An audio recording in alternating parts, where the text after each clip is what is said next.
Salut et bienvenue dans cette vidéo. Je continue avec la série sur le QNAP et je vais vous montrer aujourd'hui comment je vais déployer le NAS dans mon réseau. La fois passée dans l'ancienne vidéo, j'ai montré comment j'ai installé les disques durs, les SSD ou le NVMe, et aujourd'hui nous allons configurer la partie software où je vais configurer ces disques là et je vais faire de sorte que je pourrai y accéder à partir de mon ordinateur Windows et aussi à partir de mes téléphones. Celui qui est à côté, c'est l'ancien NAS que j'ai toujours. Je vais le garder comme backup et je vais vous montrer comment je vais faire la copie de mes fichiers de l'ancien NAS au nouveau NAS. Quand vous êtes dans un environnement à domicile comme celui-ci, vous n'avez pas besoin nécessairement d'avoir un backup, mais c'est toujours recommandé. Si ce n'est pas un backup en termes de NAS, ça peut être un backup en termes de disque seulement que vous attachez derrière. Comme ça, chaque nuit ou quoi, vous faites la copie de vos fichiers là-dedans. Et dans le cas où vous perdez les données dans le NAS principal, ou soit dans le cas où le NAS principal est complètement bousillé, vous pouvez copier vos données dans un autre NAS pour commencer à les utiliser. Et ces derniers temps, il est quand même assez facile de garder beaucoup de données, du genre le stockage devient de moins en moins cher. Donc j'avais 5 Tera ici, j'aurai 8 Tera ici, et dans le futur, lorsque je ferai une autre mise à jour, peut-être que je passerai à 12 ou 16 ou 24 Tera, ainsi de suite. L'essentiel est que je n'aime pas effacer mes données. J'aime garder toutes les choses qui sont essentielles. Bien sûr, les déchets ou quoi, je peux effacer, mais les fichiers importants, je les garde toujours. Les vidéos que je regarde sur YouTube, des photos que je me prends moi-même, ou soit tout autre type de mémoire que j'aimerais garder pour la vie, je le mets dans le NAS. Alors, je vais vous montrer comment le faire aujourd'hui. La fois passée, nous sommes arrivés jusqu'au point de login dans le NAS. Alors aujourd'hui, nous allons continuer avec le login. Je vais vous montrer comment je vais installer des pools. Je vais vous montrer comment je vais créer des volumes à l'intérieur et comment je vais faire de sorte que j'ai accès à ces volumes-là à travers les équipements. Et pour commencer, d'abord, j'ai modifié un peu l'ancien NAS. Je lui ai donné le nom de NAS 2 parce qu'il va être le backup ou soit le NAS de secours. Et je suis allé même dans le DNS ou soit dans le domain name server pour changer l'adresse IP. Et j'aime bien garder une adresse IP statique pour que je puisse me rappeler facilement si jamais je déconnecte ça ou quoi que ce soit. Comme ça, ça va pas changer. Celui-ci, pour l'instant, il a pris 0.207. Je vais aller à l'intérieur pour lui donner une adresse qui va être 0.5. Comme ça, je sais exactement ce que c'est. Et puis, nous allons pouvoir y accéder avec nas.local. Et comme je vous ai dit la fois passée, il a beaucoup d'options. Il y a plusieurs choses que vous pouvez faire avec celui-ci. Nous allons y aller petit à petit. Et les deux NAS sont déjà connectés à ce switch que nous avons de QNAP. Je vous l'ai montré la fois passée. C'est le switch qui a des ports de 2.5 gigabits par seconde. Et celui-ci est déjà allumé, il est déjà prêt, il est fait accessible à partir de mon ordinateur et l'autre va être configuré tout à l'heure. Et si vous étudiez pour le Cisco CCNA 200-301, j'ai un cours sur kbtronics.com qui vous amène de zéro à ingénieur et qui va vous amener à faire et réussir l'examen de Cisco sans aucun problème. Alors sans plus tarder, je vais passer à la configuration de QNAP. Par défaut, le login, ça va être admin et le mot de passe, ça va être cette adresse MAC que j'ai ici. C'est pour ça que je veux la copier. Comme ça, j'aurai juste à coller ça dans l'interface. Alors, nous allons partir dans cette adresse IP. Et pour le faire, nous allons juste double-cliquer là-dessus. Et ça nous amène sur la page de login et je vais cliquer sur login. Comme je vous ai dit, par défaut, c'est admin. Et puis, le mot de passe, c'est le MAC adresse que nous avons de l'autre côté. Je vais prendre ça et coller ici. Et voilà, nous entrons dans le QNAP pour la première fois. Je clique Continue. Et puis je lis tout ceci. En fait, je ne l'ai pas lu, mais moi, comme d'habitude, je clique Continue. Voilà, et ça nous amène directement à l'intérieur de notre QTS. Le QTS, c'est en fait le système d'exploitation que QNAP utilise. Alors, il y a certaines mises à jour qui sont disponibles ici. Il y a les settings que je peux faire à ce niveau. Je vais ignorer tout ceci. Nous allons le faire plus tard. Ils me disent que j'utilise le compte par défaut. Bon, je peux toujours changer maintenant. Hein. Je peux aller pour créer un username, ou soit un user. Je vais l'appeler kbtronics. Et puis le mot de passe va être toujours, je vais mettre kbtronics 2022 @. Voilà. Et puis les autres détails, je le ferai plus tard. En termes de groupe, je veux appartenir aux administrateurs.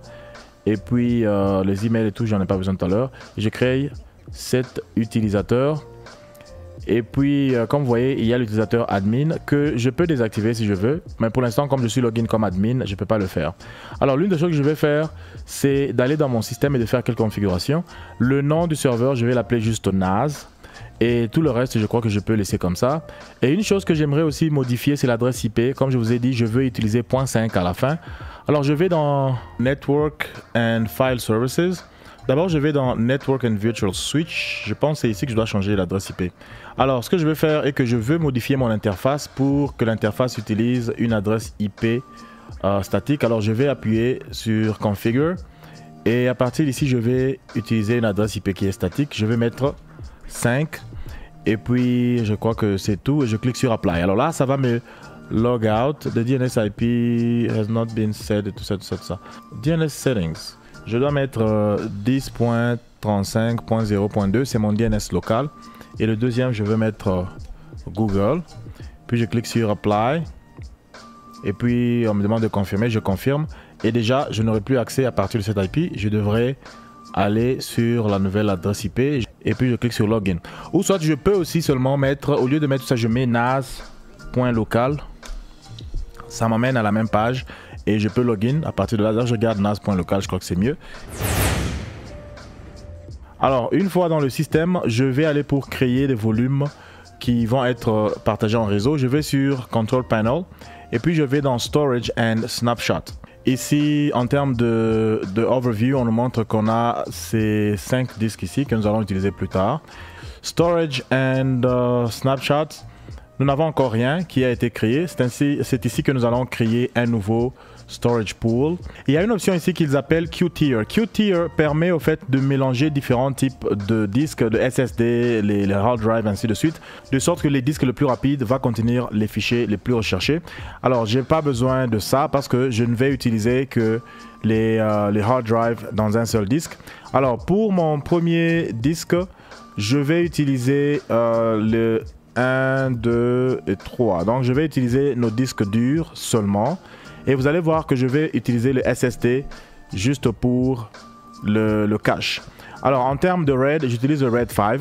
Ça veut dire que lorsque j'aurai ces 3 disques de 4 TB, je vais avoir en fait un total de 8 TB parce que si jamais l'un des disques tombe en panne, je peux seulement le pull out et le remplacer par un autre et je vais recouvrir le data à partir des données des 2 disques restants. Donc c'est le RAID 5 que nous allons utiliser aujourd'hui. Il y a même un tool sur le site web de Seagate, je crois, qui s'appelle le RAID Calculator. Voilà, c'est celui-ci.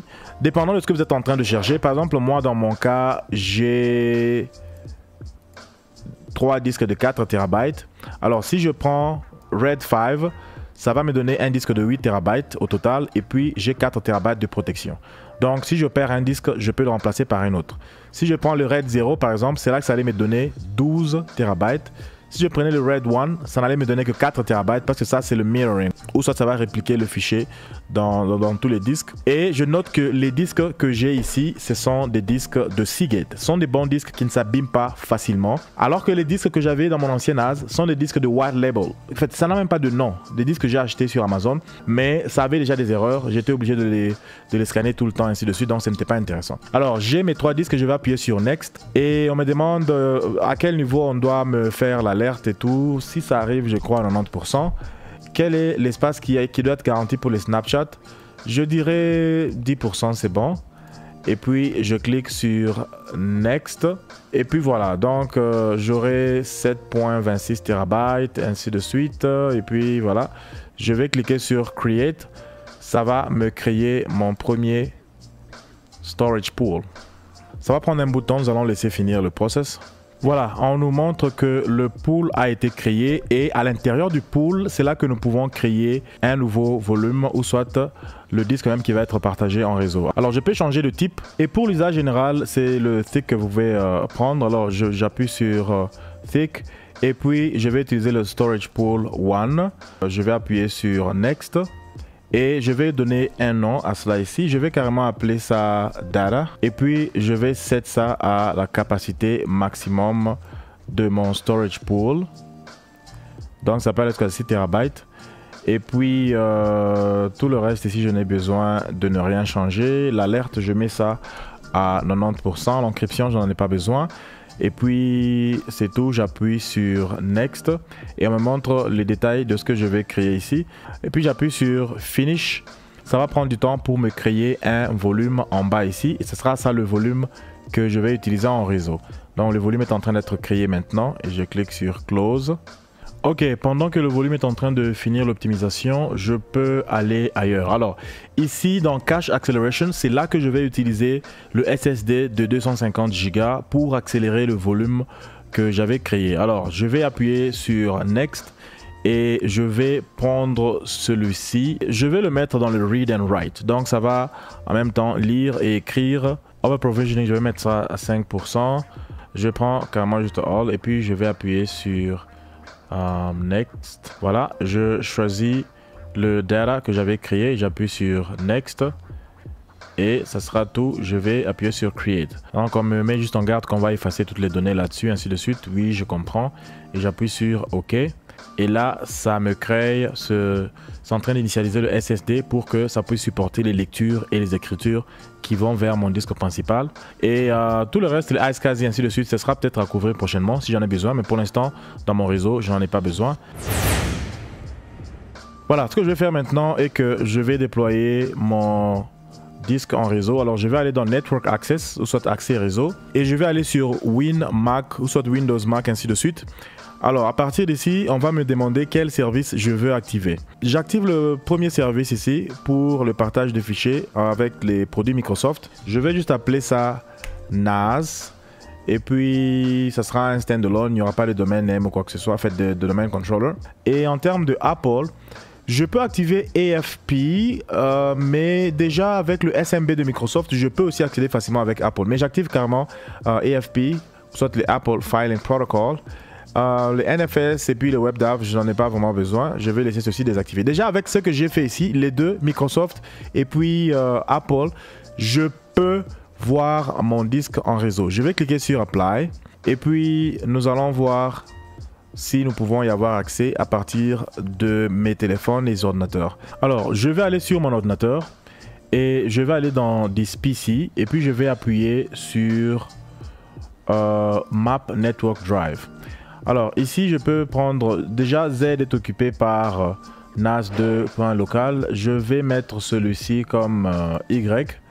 Et bien sûr, je vais aller à l'adresse NAS.local. Et puis, je veux avoir accès à quoi? Je vais avoir accès au Home. Je vais carrément écrire ici Home. Et puis, je vais cliquer sur Finish. Et là, on me demande le mot de passe. Je mets le mot de passe et j'appuie sur OK. Et comme vous allez le constater, Home est maintenant disponible ici. C'est un dossier auquel je viens d'accéder maintenant qui se trouve dans nas.local. Et à partir d'ici, je crois que j'ai le droit de créer un folder ou un truc comme ça. Je peux créer un nouveau folder. Je vais l'appeler test folder.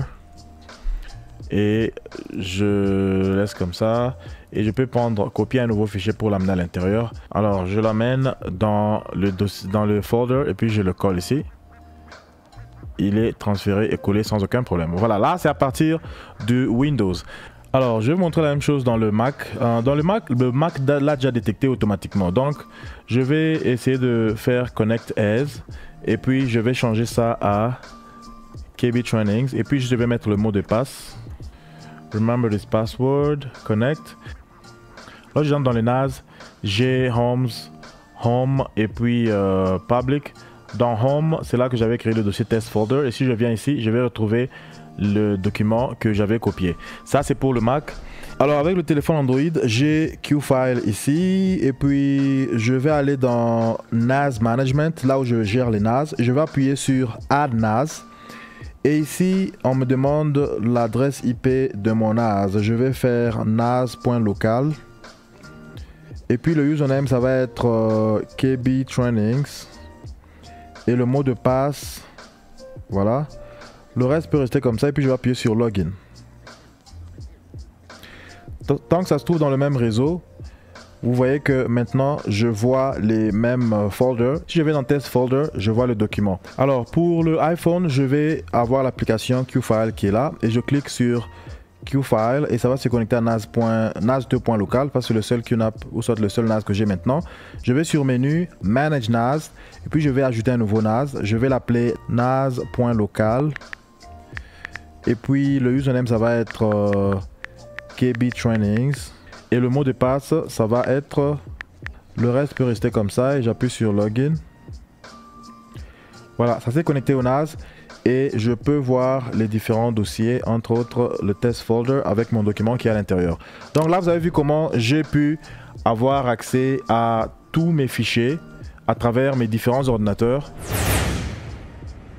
Alors maintenant, en ce qui concerne le backup ou soit la copie de mes fichiers, je peux aller dans le App Center. Je cherche quelque chose qui a à voir avec le backup and sync. J'ai pas besoin de tout ça. Je vais dans Backup and Sync. Et pour le backup, je vais installer Hybrid Backup Sync. Ça, c'est le programme qui va me permettre de faire la migration de données. Alors, il y a des services que je dois activer, comme le service de rsync. Donc, je viens ici et j'active le rsync server. Je clique sur activer. Et puis, je vais juste utiliser le local account. Donc, je n'ai pas besoin de créer un nouveau compte. Et puis, c'est tout. Je clique sur apply. Donc, j'ai activé rsync. Alors, je vais aller sur NAS2 aussi. Et je vais activer aussi rsync. Donc, je viens ici, j'ouvre Hybrid Backup Sync. Et lorsque ça démarre, je vais sur Backup Server. Et je vais cliquer sur rsync. Alors, ici, on a un user qui s'appelle rsync. Et le mot de passe, je vais carrément mettre notre mot de passe là. Alors, je clique sur Apply. Donc, rsync est maintenant configuré pour ce NAS. Alors, ce que je vais faire est que je vais créer un travail de synchronisation. Puis je vais aller sur Sync Now et je vais appuyer sur Active Sync. Et on me demande la source de mes données. Je vais appuyer sur Remote Sync Server et on me demande le nom. Je vais l'appeler NAS2 et l'adresse IP va être nas2.local. Le compte, ça va être rsync. Et le mot de passe, je vais mettre, et puis voilà, testons la connexion est successful, testons la vitesse. Voilà, la vitesse est de 103, voilà. Je crée ceci, et puis je vais appuyer sur Select. Alors, dans mon NAS local, je veux tout copier dans Homes. Ok, c'est au niveau de Home ici que je veux tout copier. Ok, donc ça va venir dans Home. Dans le NAS lointain, je vais prendre tout ce qu'il y a dans Multimédia. Donc, tout ce qu'il y a dans multimédia. Parce que ici, je n'ai pas de fichier dans d'autres folders. Je prends seulement le multimédia et je clique sur OK. Donc, ça va copier tout ce qu'il y a dans multimédia. Ça va amener ça dans Home. Et puis, j'appuie sur Next. Et puis, je ne veux pas schedule ça automatiquement. Je veux que ça puisse rouler maintenant. Et j'appuie sur Next. Et puis, on me demande si je veux limiter la vitesse et tout et tout. Donc, j'ai pas besoin de ça. Et puis, Apply Destination Permissions. Ouais, je pense. Ou ça, je vais carrément laisser. Et puis, j'appuie sur Next. Et puis voilà, c'est déjà prêt. J'appuie sur Create. Voilà, le travail de synchronisation commence entre les deux liens, ou soit entre les deux folders. Donc j'ai un total de 3.78 TB que je vais copier dans le nouveau NAS. Donc nous sommes à 1% pour l'instant. Alors je pense que ça va prendre beaucoup de temps, ça peut prendre presque toute la nuit pratiquement. Et lorsque j'aurai fini avec ceci, je vais créer une autre tâche qui va faire de sorte que chaque soir ou soit en temps réel, tous mes fichiers qui sont dans le nouveau NAS vont être répliqués dans l'ancien NAS afin d'avoir une uniformité entre les deux. Donc c'est un moyen très facile de garder le backup. Et comme vous l'avez vu, je pouvais aussi avoir comme destination un disque qui est attaché derrière mon NAS et ça allait copier tout dans le NAS derrière sans aucun problème. Voilà les amis, c'est tout pour cette vidéo. Si vous avez aimé, n'oubliez pas d'aimer ça sur YouTube et aussi de partager la vidéo et suivez-moi sur Facebook, Instagram et Twitter. Et si vous étudiez pour le Cisco CCNA 200-301, j'ai un cours sur kbtrans.com qui vous amène de gérer ingénieur et qui va vous amener à faire et réussir l'examen de Cisco sans aucun problème. Mais sinon, merci et retrouvons-nous dans la prochaine vidéo. Portez-vous bien et bye.